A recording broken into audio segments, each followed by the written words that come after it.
In this video, we're going to learn how to use MPanel to create a boat cover. The geometry of the boat can be captured using a digital capture device, and then imported into Rhino to produce a wireframe model, like the one we have here. Note, however, that before we start meshing, the raw data collected by the measuring device will need to be cleaned up, making sure that all the points match and the correct lines have been drawn in. This model has already been cleaned up and is ready for meshing. Note also that if we're using a digital capture device, we should include the captured locations of fixtures such as cleats, gas fill caps, or electrical access points. The two sets of points on this model represent a gas fill cap and a cleat. Later, when we start paneling, these locations will be retained, so that if we need to add a flap for the gas cap, or a slit for the cleat, we'll know exactly where to put it. Before we start meshing, we'll make a copy of this model and put it right down here. And throughout this exercise, we'll continue to copy the model after each step, so that by the end we'll be able to look back at our progress, step by step. We'll mesh this model using the MPanel Draw Edge Mesh tool under the Model Builder. Let's go to the options for this tool. Under Draw Edge Mesh, the default mesh settings are set at an IMSurf and INSurf of 13. For this project, however, we want to allow for enough density to capture the curvature of the boat's edges. So we're going to increase the INSurf and IMSurf, which means we'll be increasing the number of threads in the mesh. Adding 1 to any number divisible by 12 generally results in a good mesh thread setting. For this example, we'll set the IMSurf and INSurf to 37. Click OK. Now we'll mesh each section of the model. To keep things straight, we'll make sure that we start with the bottom polyline of each section. We'll start with this long side panel at the bottom of the boat. Click on the Model Builder, and then select the bottom edge, the right edge, the top edge, and the left edge. Now we have our mesh. It's very dense, so it does almost look like a solid surface from a distance, but if we zoom in, we can see that that's not the case. As we make each mesh, we'll give it a unique color so that we'll be able to tell all the meshes apart later on. Let's color this an aquamarine. And now let's go and mesh all of the other sections of the boat. You'll notice that on some sections, such as this one, we have more than the 4 edges the Model Builder is asking for. To fix that and mesh this section anyway, we need to turn several of these lines into one line. Let's select this line, and this line, and then we can use the Rhino Join tool, found right here, to turn those 3 lines into one line. That will become the right edge of our mesh. Now we can run the Model Builder as usual, selecting the bottom edge, the right edge, the top edge, and the left edge. There's our mesh, and let's choose a color for it.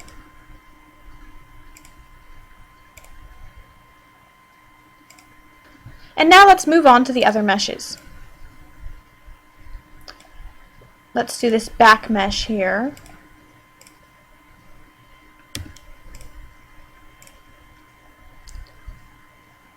Choose a color for it.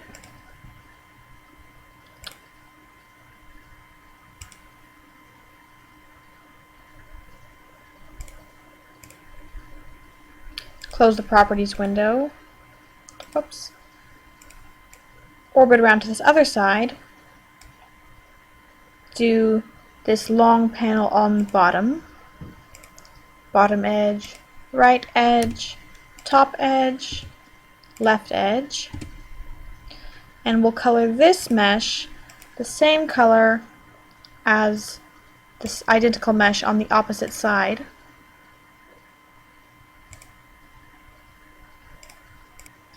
Now we'll mesh this section on the side here, clicking the Model Builder, getting our bottom line, our right line, our top line, and our left line. There's our mesh. Let's select this mesh, and we'll color it the same color as the mesh on the opposite side, which would be magenta. Now let's return to the back of the boat and do this large vertical panel, starting with our bottom edge, right edge, top edge, and left edge. There's our mesh. Let's select the new mesh and give it a new color.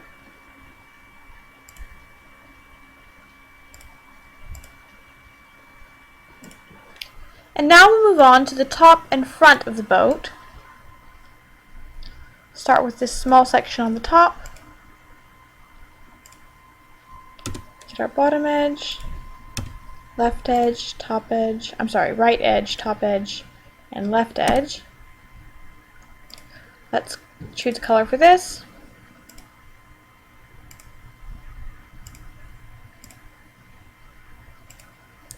Now let's move around here and do this large top panel, selecting the bottom edge, the right edge, top edge, and the left edge. There's our new mesh. Let's give it a new color.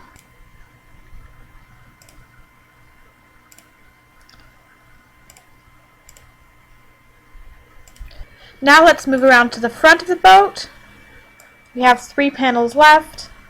This large triangle type panel, and then these 2 smaller panels coming down. Let's start with those smaller panels.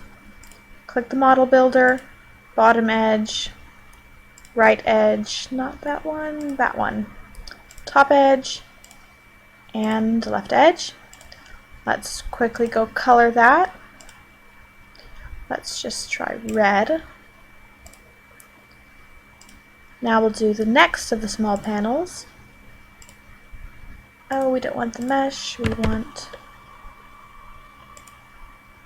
the bottom edge, and then the right edge, top edge, left edge. There we go. Let's give that one a color too. This is our second to last mesh. And now let's do our last one. And now we're going to turn this boat around so that our bottom edge will be this line going across the front right here. And this time, when we select our edges, let's do our bottom and our right edge, and we're going to skip the top edge. Up here in the Rhino text window it says enter to skip top edge for a triangular mesh, and this is a triangular mesh roughly, so we're going to skip the top edge since we only have 3 edges. And now we'll select the left edge. And this is our last mesh, so let's select the color for it, and then we'll be finished with the meshing section of our exercise.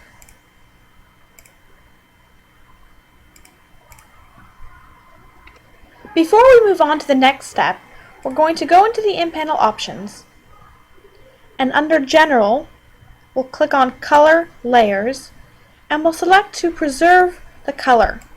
Now, when we do something to these meshes, whether we're copying or relaxing or paneling them, the original colors that we've given them will be retained by the program, so we can always tell them apart. Now let's return to Top View, and we're going to make a copy of our newly modeled mesh and put it right down here, and go on to the next step. On areas that lack physical structure to support the mesh, you may want to use the Relax Fixed Edge Mesh tool to simulate the droop of the fabric. So what we're going to do is relax these 3 front meshes in red and lavender and green, and then these 2 side meshes in magenta on either side. All of those meshes lack support. So let's start with this large green mesh. Click on Relax Fixed Edge Meshes.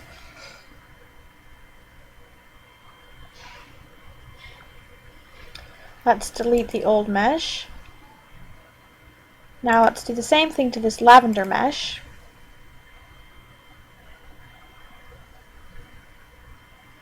delete the old mesh. Do the same thing to the red mesh.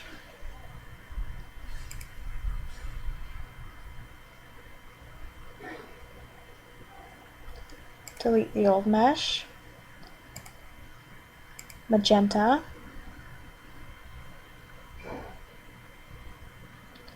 Delete the old mesh. And now I'm going to turn us around to get to this other side and relax this mesh.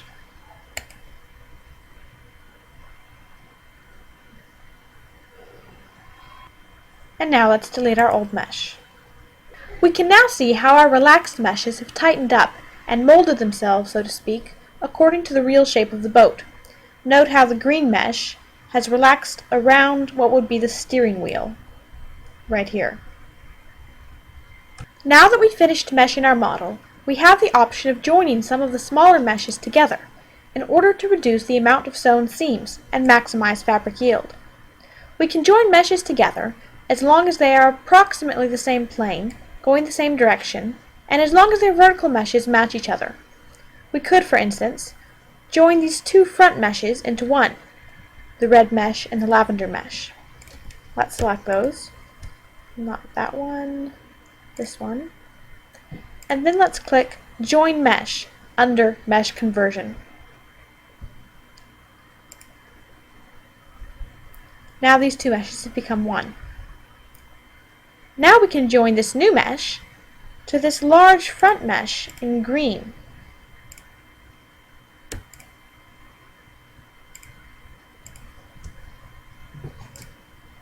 Once again, click Join Meshes. And now we have a single large mesh across the front of the boat, where before we had three.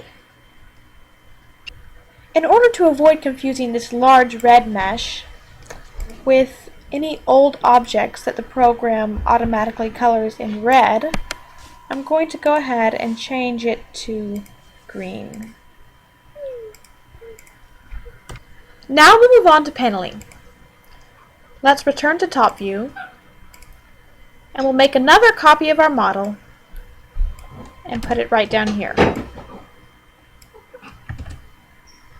MPanel uses the UCS user coordinate system, so it creates panels from a top view, no matter what view we're in Rhino. In order to make sure that the program creates all of the panels right side up, we need to rotate any panels that are nearly vertical or that tuck under the boat, ensuring that the outside faces of the mesh are clearly visible from top view. Otherwise, some of our panels might be flipped over during production. In this model, we have several nearly vertical panels, including these two magenta panels on the sides. And on the back, we have a gold panel and a green panel that are nearly vertical that need to be flipped up.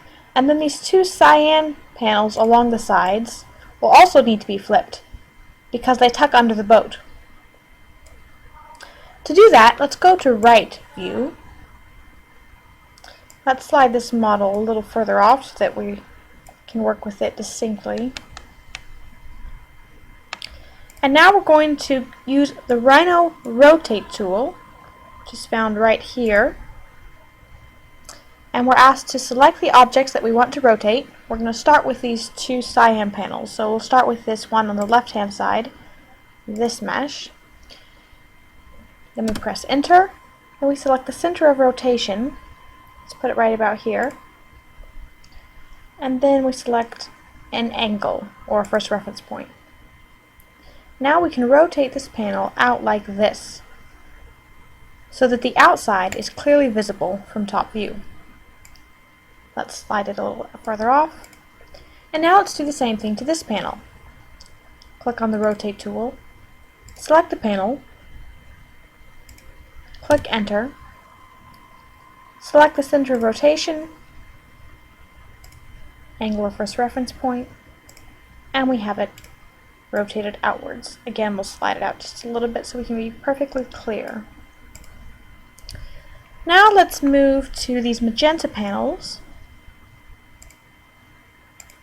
We'll grab this panel, press Enter,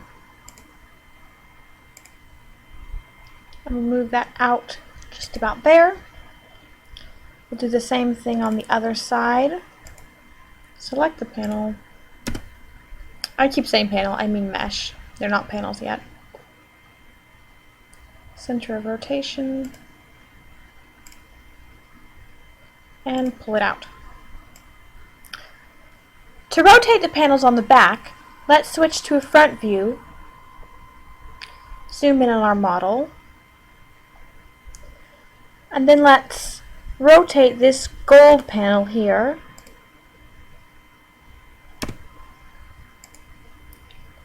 Moving it out just about there.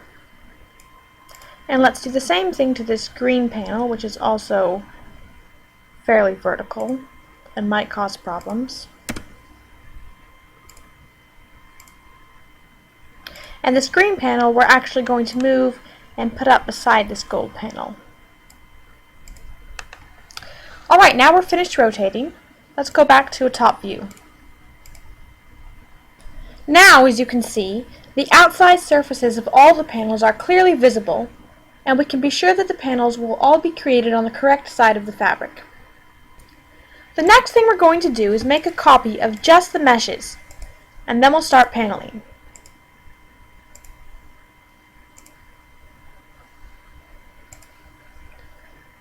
We also want to be sure to select all of our access points. I will copy those and then put them all right down here, ready for paneling.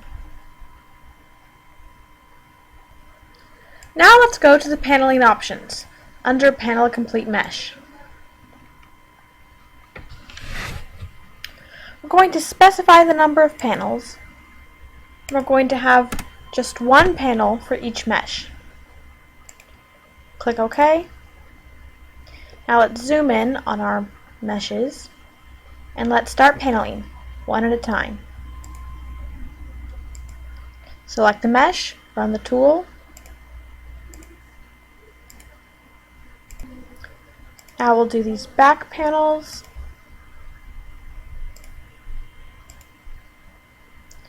Then our long side panels. And lastly, our large front panel. And when we select this, we need to be sure and include with our selection any points that indicate areas that we want to mark out on the mesh.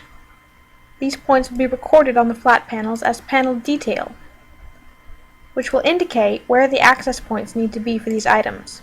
So here we have 2 points for a cleat and 4 points for a gas fill cap. So let's panel this last mesh. Now let's delete all of the old meshes.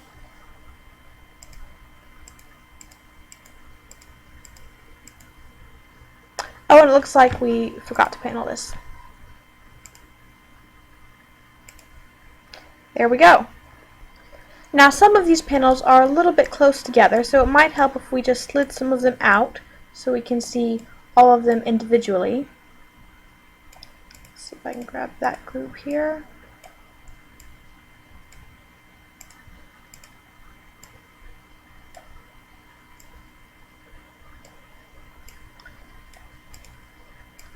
There we go, that's better.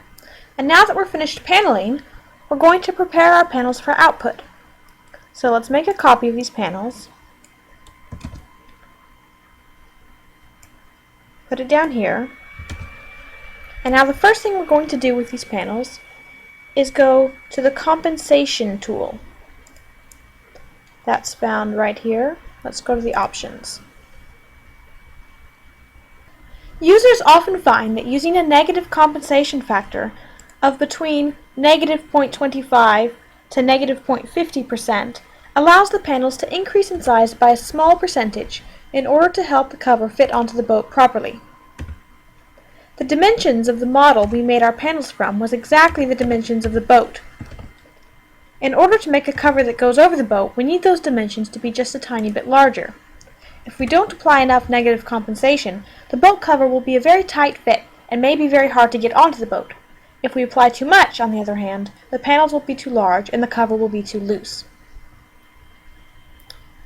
Click OK. Now we'll select all of the panels and run the compensation tool.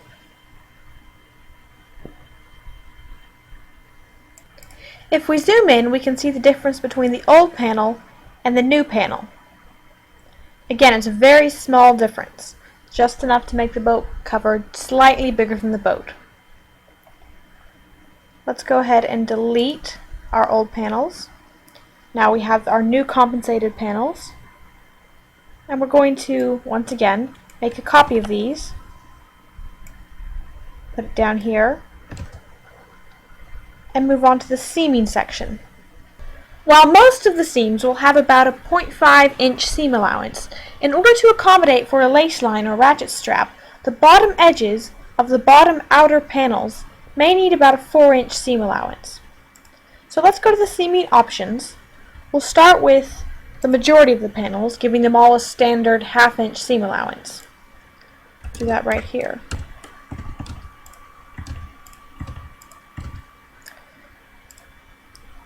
So now we're going to select all of the panels except for our 2 long side panels at the bottom in aquamarine and our lowest back panel in green. So that will be all of these panels. Rhino's running a little slow. And we've already set the options correctly, so we're just going to click Seam Panels. And now when we zoom in, you can see how all of these now have a 1/2-inch seam that's been added. Let's delete the old panels. And now we're going to go back to the options and change them in order to accommodate a 4-inch seam for these other panels. And they will only need that seam on the bottom edge. Click OK. Now we'll select this panel, and this panel, and run the tool again. As you can see, these panels now have a much wider seam allowance than the others. Let's delete our old panels. And the last thing we'll do is the stamping.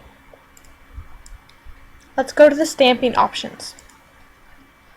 Each panel can be stamped with a unique panel name or numbering. For this example, we'll select to stamp the panels according to the panel ID number, which is the same number that shows up on each panel. We'll use a stamp length of 4 inches. Click OK, select all the panels, and run the tool.